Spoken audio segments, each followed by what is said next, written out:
जो से भाग जाना आसान होता है, हर पहलू जिंदगी का इम्तिहान होता है। डरने वालों को मिलता नहीं कुछ, जिंदगी में लड़ने वालों को कदमों में जहान होता है। हेलो दोस्तों, स्वागत है आपका अपने चैनल यूपी एजुकेशन में। मैं अंजू। आज का हमारा वीडियो मनोविज्ञान से है। आशा करते हैं दोस्तों आपको वीडियो अच्छी लगेगी। प्लीज़ अगर वीडियो आपको अच्छी लगे तो लाइक शेयर सब्सक्राइब ज़रूर करिए दोस्तों। आपका एक सब्सक्राइब हमारे लिए बहुत महत्वपूर्ण होता है। इस प्रकार दोस्तों आज का हमारा पहला क्वेश्चन है, अभिवृद्धि है ए अधिगम, बी जन्मजात, सी मूर्त, डी एक जैविक क्रिया। तो बताइए दोस्तों अभिवृद्धि क्या है। अभिवृद्धि एक जैविक क्रिया है। अभिवृद्धि क्या है दोस्तों? अभिवृद्धि एक जैविक क्रिया है। हमारा अगला क्वेश्चन है, विकास के लिए आवश्यक है। विकास के लिए क्या आवश्यक है? एक अधिगम, दूसरा जन्मजात, तीसरा वातावरण, चौथा ए और सी अर्थात 2 और 3 जन्मजात या वातावरण। बताइए दोस्तों इसमें से क्या होगा? तो दोस्तों इसका आंसर 4 है, मतलब जन्मजात और वातावरण दोनों विकास के लिए आवश्यक है। हमारा अगला क्वेश्चन है, विकास के लिए क्या आवश्यक है? 1 मूर्त, 2 अमूर्त, 3 वातावरण, 4 कोई नहीं। तो बताइए दोस्तों इसका सही आंसर क्या होगा? दोस्तों इसका सही आंसर होगा 3 वातावरण। विकास के लिए आवश्यक है। विकास के लिए क्या आवश्यक है? तो दोस्तों विकास के लिए वातावरण आवश्यक है। हमारा अगला क्वेश्चन है, पूर्व बाल्यावस्था है। पूर्व बाल्यावस्था क्या है? पहला जन्म से 6 वर्ष, दूसरा जन्म से 3 वर्ष, तीसरा 3 से 7 वर्ष, चौथा 3 से 6 वर्ष। तो इसका सही आंसर क्या है? दोस्तों इसका सही आंसर है 4, 3 से 6 वर्ष। पूर्व बाल्यावस्था का समय कितना होता है? 3 से 6 वर्ष होता है। हमारा अगला क्वेश्चन है, पीनियल ग्रंथि से विकास होता है। पीनियल ग्रंथि से किसका विकास होता है? पहला समाज का, दूसरा शिक्षक का, तीसरा नैतिक का, चौथा मस्तिष्क का। तो इसका सही आंसर क्या है? दोस्तों इसका सही आंसर है 4 सी, पीनियल ग्रंथि से मस्तिष्क का विकास होता है। अगला क्वेश्चन, शरीर की लंबाई बढ़ाना है। शरीर की लंबाई बढ़ाना क्या है? पहला विकास, दूसरा अभिवृद्धि है, तीसरा अमूर्त है, चौथा कोई नहीं। तो दोस्तों बताइए इसका सही आंसर क्या होगा? शरीर की लंबाई बढ़ाना यह क्या है? शरीर की लंबाई बढ़ाना यह अभिवृद्धि है।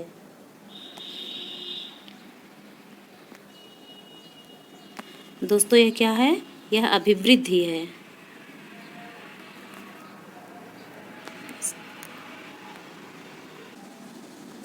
यह अभिवृद्धि है।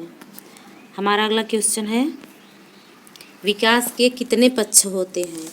ए 4, मतलब पहला 4, दूसरा 5, तीसरा 6, चौथा 3। तो बताइए दोस्तों इसका सही आंसर क्या होगा? दोस्तों इसका सही आंसर होगा 5। विकास के कितने पक्ष हैं? 5।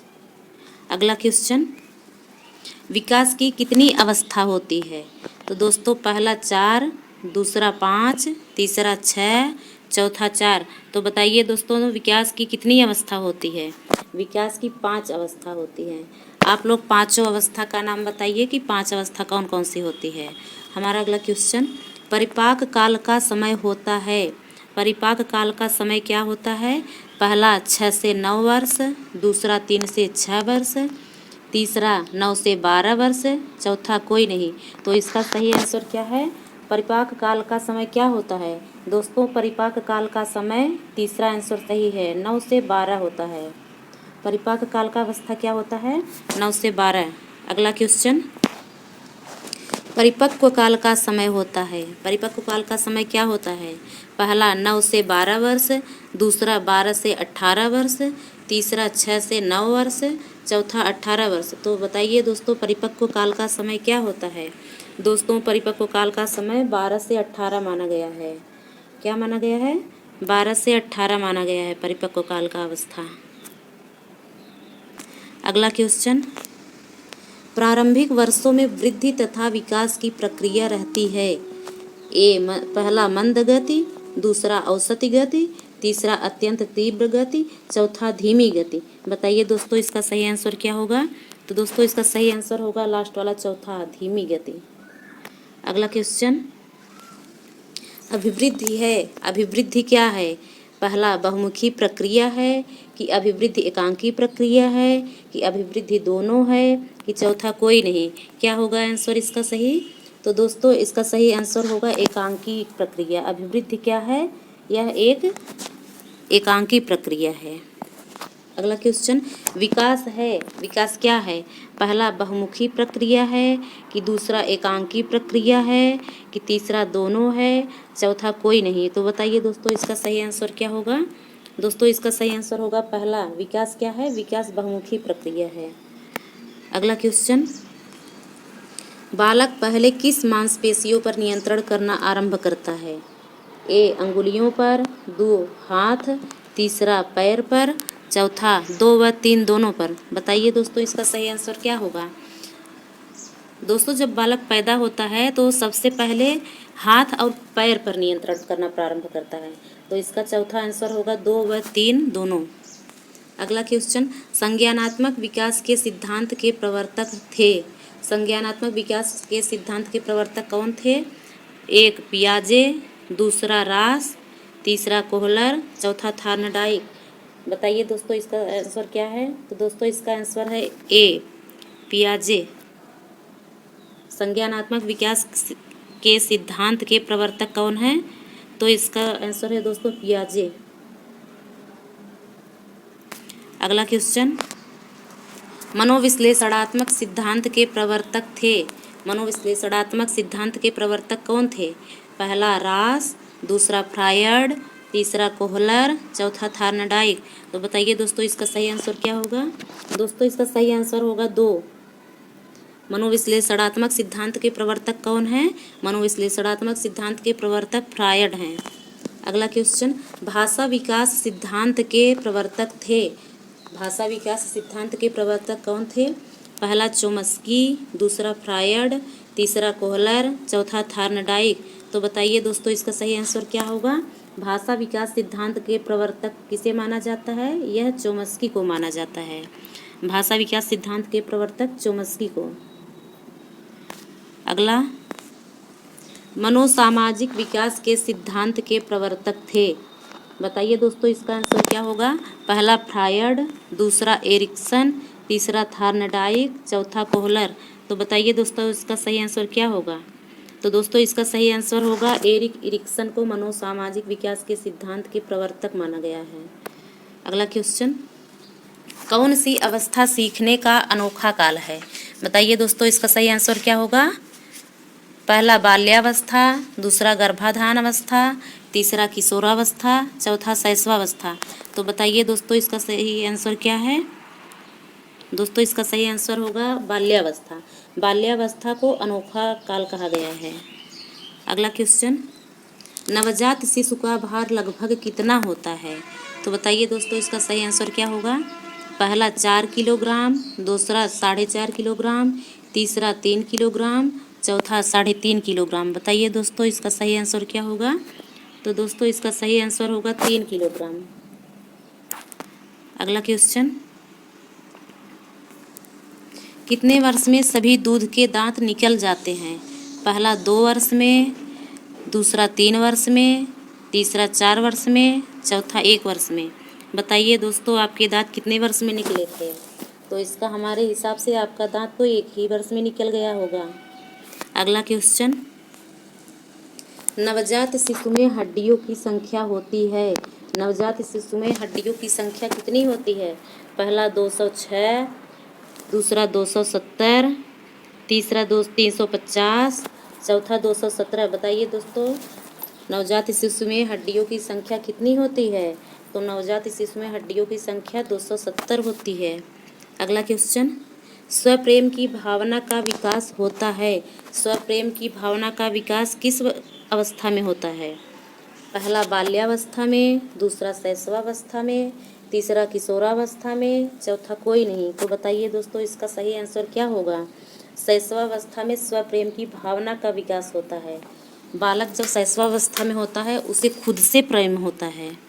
अगला क्वेश्चन, वैलेंटाइन ने किस अवस्था को सीखने का अनोखा काल कहा है? तो बताइए दोस्तों इसका सही आंसर क्या होगा?